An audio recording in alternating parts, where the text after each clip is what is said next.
Bonjour, nous sommes de nouveau en route vers le sommet avec une nouvelle saison dans laquelle nous allons vous apporter beaucoup plus de nouvelles sur les stations, l'équipement, la technique, le ski, le snowboard, des reportages avec les meilleurs spécialistes du monde de la neige.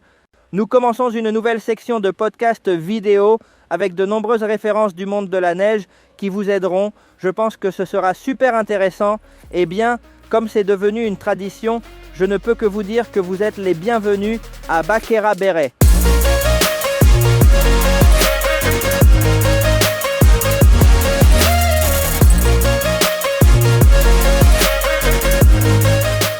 Comme vous le voyez, nous sommes ici à Baqueira Beret avec Marta Alagna du département marketing.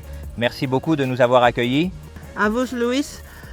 Vous pouvez le voir maintenant, presque 1,5 m de neige fraîche, ce qui est très bien, car le début de la saison a été un peu difficile, n'est-ce pas? Oui, nous ne nous plaindrons pas parce qu'en fin de compte, nous l'avons ouvert à temps, le long week-end a été bon et Noël a été formidable en termes de flux de personnes, mais il est très clair que nous avons besoin de ces chutes de neige, de la neige Baqueira, comme je le dis, la bonne neige fraîche et poudreuse. Et imaginez qu'en 72 heures, il est tombé plus d'1,5 m. Alors nous sommes ravis de la vie et nous profitons de tout cela.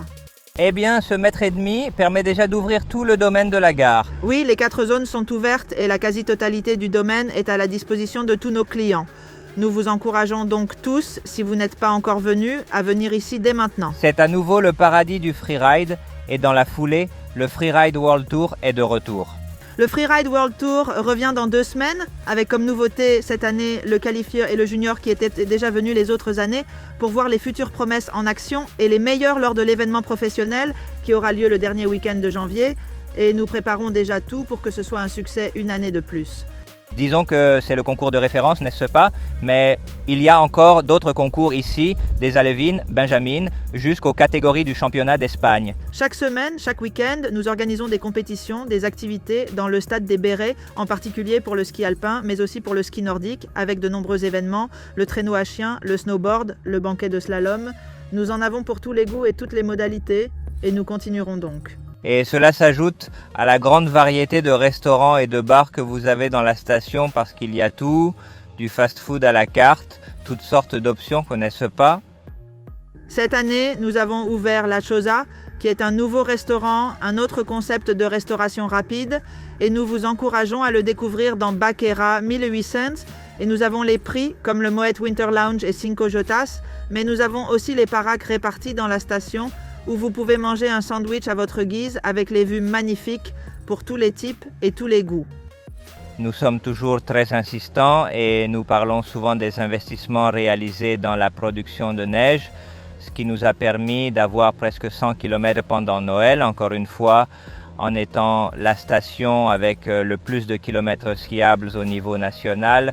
Nous parlons de la péninsule, sans compter l'Andorre. Mais que pouvons-nous dire à toutes les personnes qui veulent savoir ou qui savent déjà pour les encourager à venir ici à Baqueira Beret? Nous avons tout préparé, nous avons de la neige et si nous manquons de neige, nous travaillons très dur, comme vous l'avez vu à Noël, pour offrir ces investissements qui font face aux situations auxquelles nous sommes confrontés. Et nous vous attendons tous ici, à Baqueira Beret, pour profiter de cette saison qui est encore loin d'être terminée.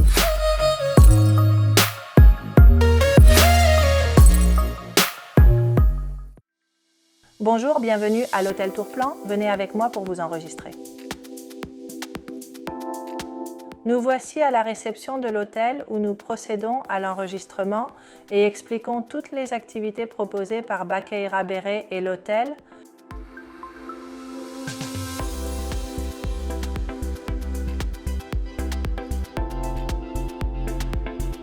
Nous sommes ici dans l'une de nos chambres familiales qui peuvent accueillir 4 ou 5 personnes. Il y a un mini-bar, tout ce dont vous avez besoin pour être à l'aise ici à Baqueira. Nous avons des chambres non seulement pour les familles, mais aussi pour les couples. La suite junior est destinée aux personnes qui souhaitent un peu plus d'espace et un style montagnard un peu plus authentique. Comme nous l'avons vu, cet hôtel dispose d'une grande variété de chambres. Voici un autre exemple de chambre double avec la possibilité d'accueillir une 3e personne grâce au canapé lit. La chambre est beaucoup plus grande et dispose d'une salle de bain entièrement rénovée. Maintenant que nous connaissons les chambres, jetons un coup d'œil au reste de l'hôtel.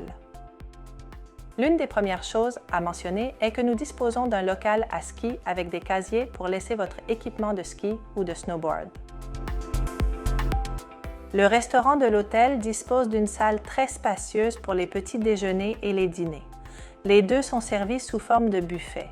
Les dîners sont à thème tous les jours.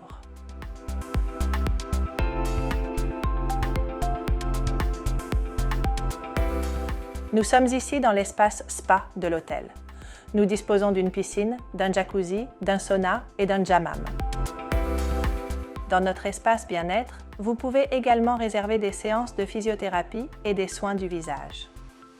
Le TUC propose également cet espace pour des réunions d'affaires, des conférences, et nous pouvons adapter la salle aux besoins de votre entreprise. Dans l'espace loisirs, nous disposons d'une cafétéria et d'un bar très spacieux où nous servons des collations et des repas plus informels pendant la journée. Nous disposons également d'un espace, le pub, où vous pouvez organiser tout type d'événements. Maintenant que vous connaissez notre bel hôtel, nous vous attendons ici, au pied des pistes.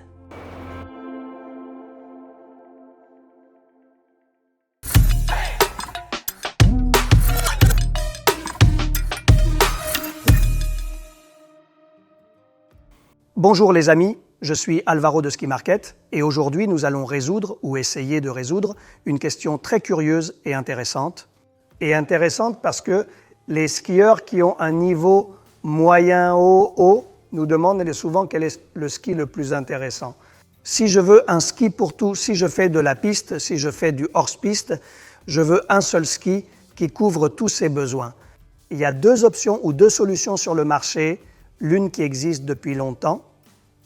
Les marques se sont développées récemment. Il s'agit du ski all mountain, qui est, comme son nom l'indique, un ski de montagne, mais principalement destiné aux skieurs qui achètent leur forfait de ski. Ils descendent dans les pistes et font des recherches, sortent, cherchent des zones bien enneigées, mais ils travaillent et recherchent toutes ces zones. La différence fondamentale, et nous allons la voir ici, c'est qu'il s'agit de skis dont l'origine remonte à l'époque où ils ont été fabriqués, c'est que ce sont des skis dont l'origine est la piste.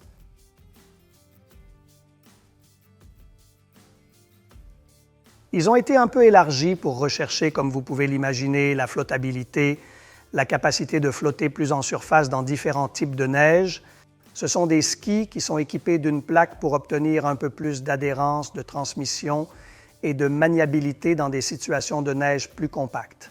Principalement, ce type de ski va jusqu'à 88-90 de dérapage. Et comme je l'ai dit, ce sont des skis qui peuvent très bien se débrouiller dans différents types de neige. La limite est très fine car, bien sûr, on peut penser que le ski est un 50-50 ou un 50-50, que le ski est un 50-50 ou 50 sur piste, 50 hors piste.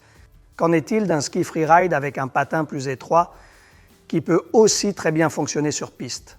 Qui peut aussi très bien fonctionner sur piste, bien que son origine soit un ski hors piste. Eh bien, cette fine ligne autour de 88-90 est le doute que nous avons tous.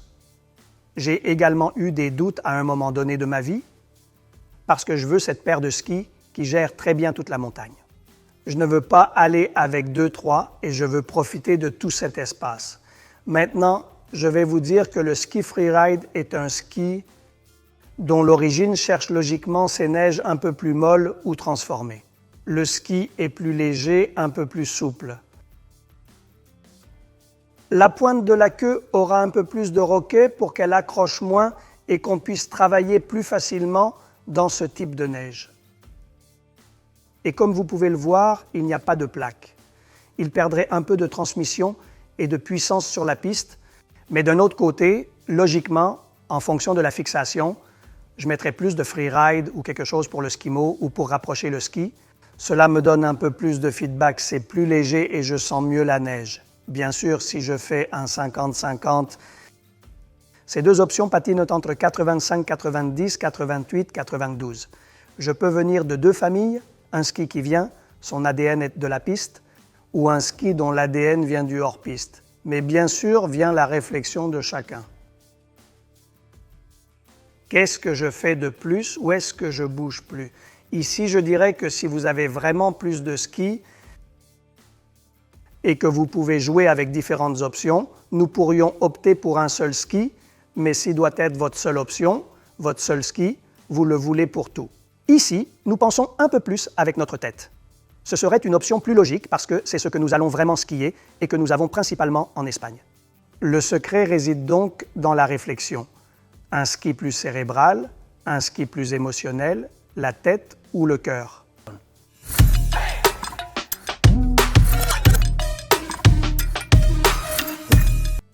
Bonjour, je suis Alvaro Lozano de Ski Market et aujourd'hui nous allons vous aider à choisir votre premier équipement de snowboard. Je comprends, j'imagine que vous avez déjà essayé, que vous avez pratiqué et que vous avez compris que ce sera un loisir qui vous plaira beaucoup et que, logiquement, vous voulez arrêter de louer pour avoir ce matériel qui doit vous aider à évoluer, appelons-le matériel évolutif de progression.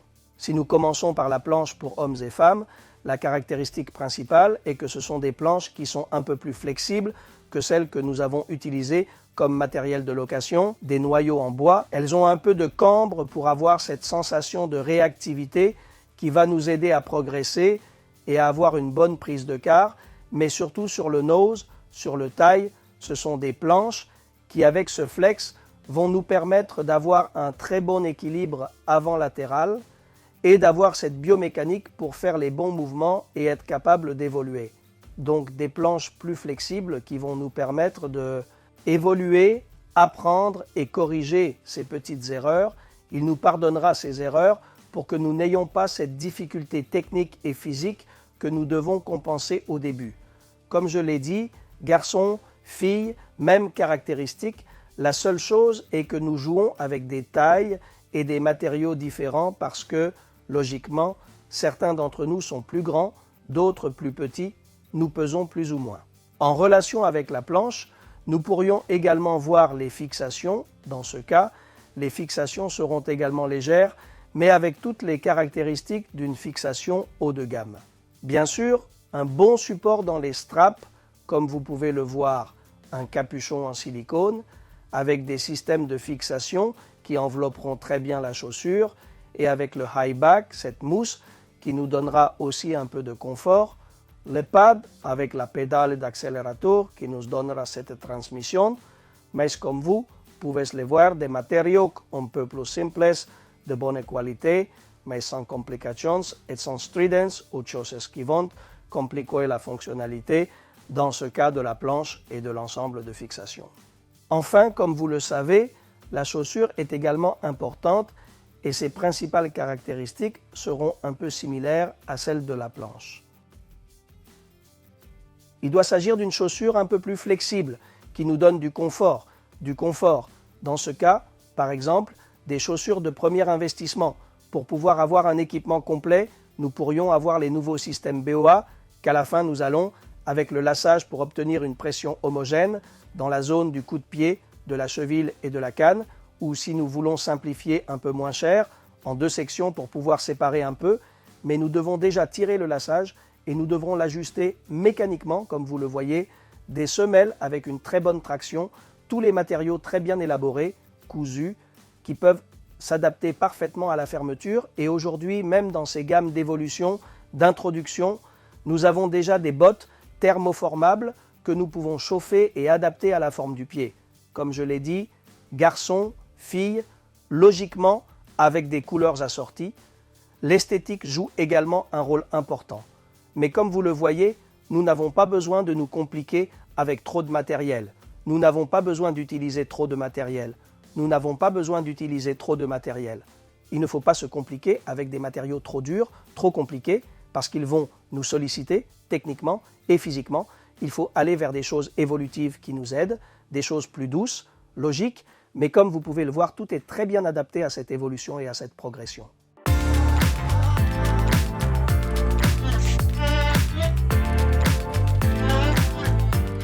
Bonjour, je suis Igor de Gran Vida Snowboard et aujourd'hui je vais vous parler des 4 erreurs les plus courantes en snowboard. La première erreur très courante est la contre-rotation. Cela signifie que notre ligne d'épaule est trop ouverte en faveur de la direction du snowboard, ce qui rend très difficile le fait de tourner et de contrôler le snowboard. Il s'agit d'une bonne position, normale, tournée vers l'avant, qui est en contre-rotation. Il est donc très difficile de tourner. Dans le cas du pincement, nous sommes également très en contre-rotation. Cela nous empêche de tourner vers les talons, un virage normal. Cela nous coûte beaucoup, car nous n'avons plus la possibilité de tourner. Nous devons toujours penser que la ligne des épaules doit être alignée et que le cou doit être tourné. La deuxième erreur la plus fréquente est de reculer face à la pente. Il est alors impossible d'effectuer des virages normaux sur le snowboard. C'est notre position normale. Si nous nous tenons en arrière, tout ce que nous faisons, c'est faire courir la planche, mais pas la faire tourner.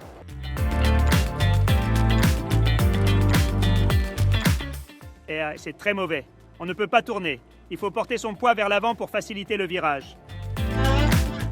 Le troisième défaut est souvent le regard. On regarde souvent le snowboard, le sol, etc. Ce qu'il faut faire, c'est toujours regarder où l'on va. C'est fondamental pour être aligné et rendre notre snowboard efficace. L'erreur typique numéro 4, lorsque nous sommes sur un pied, est d'amener notre pied de poussée, qui est le pied libre, devant la planche. Cela nous fait marcher un peu bizarrement. Il faut toujours garder à l'esprit que le pied de poussée doit se trouver derrière, sur la quarte du talon, ce qui nous permet de nous déplacer dans l'alignement. Bonjour, aujourd'hui je vais vous expliquer le virage fondamental, qui est une étape intermédiaire entre le virage en coin et le virage parallèle. Il nous permettra d'accéder à des pentes plus raides et d'atteindre plus rapidement le virage parallèle. Cet exercice consiste à réaliser une courbe d'environ 180 degrés, dont la première partie de la courbe jusqu'au milieu est réalisée à l'aide d'un chasse-neige. Et pour la dernière partie, on réduira la taille du chasse-neige jusqu'à ce que les skis soient parallèles en atteignant la diagonale. Nous allons faire cet exercice sur une pente pas trop raide afin de ne pas trop augmenter la vitesse.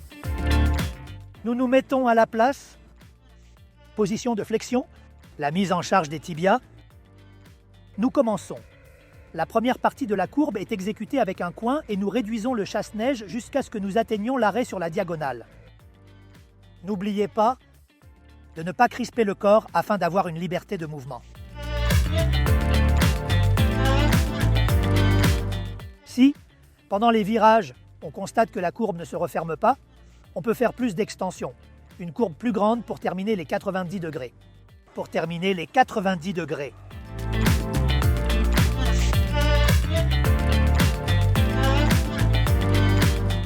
On peut commencer par faire un virage et se tenir sur la diagonale, mais répétez-le immédiatement de l'autre côté pour consolider vos connaissances.